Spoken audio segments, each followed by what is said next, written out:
ابھی مشکلوں کو دیکھ کر لگے گا کہ نہ جانے دعا کہاں اٹک گئی ہے۔ دعا پوری ہی نہیں ہو رہی۔ یعقوب کی دعا بھی تو سالوں بعد پوری ہوئی تھی، مگر ہوئی ضرور تھی۔ ایسا نہیں تھا کہ اللہ نے ان کی دعا نہ سنی ہو یا سنی انسنی کر دی ہو۔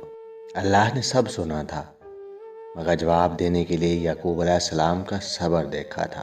تمہاری دعا بھی ابھی ناممکن لگے گی، مگر بعد میں معجزوں کو دیکھ کر لگے گا کہ وہ تو کہنے سے پہلے ہی سن لی گئی تھی۔ جب کوئی دعا قبول ہونے میں وقت لیتی ہے تو تمہیں لگتا ہے کہ بس اب کہانی ختم ہو گئی، اور پھر انسان وہ دعا مانگنا ہی چھوڑ دیتا ہے۔ مگر اصل میں کہانی تو وہیں سے شروع ہوتی ہے، اللہ اور انسان کی کہانی۔ جب انسان بے بس و مجبور ہو کر اللہ سے اپنی دعاؤں کا نام نہیں لیتا، بلکہ اللہ سے اپنے بیمار دل کو ٹھیک کرنے کی دوا مانگتا ہے۔ اپنے دن کا آغاز صدقہ دینے سے شروع کیا کرو، اس دن تمہاری کوئی دعا رد نہیں کی جائے گی۔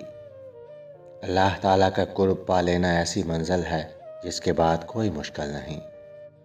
جب اللہ تعالیٰ کسی بندے سے دوستی کرنا چاہتا ہے تو اس کی زبان پر اپنا ذکر اور دل پر اپنی فکر کے دروازے کھول دیتا ہے۔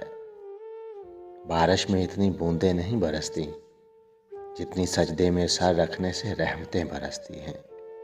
اگر تمہارے مقدر میں حسین ستارے نہیں تو یقیناً تمہارے مقدر میں اکلوتا چمکتا چاند ہوگا، اور اگر تمہارے مقدر میں اکلوتا چمکتا چاند بھی نہیں ہے تو یقین رکھنا اللہ پاک آپ کو پورے چاند سے نوازیں گے۔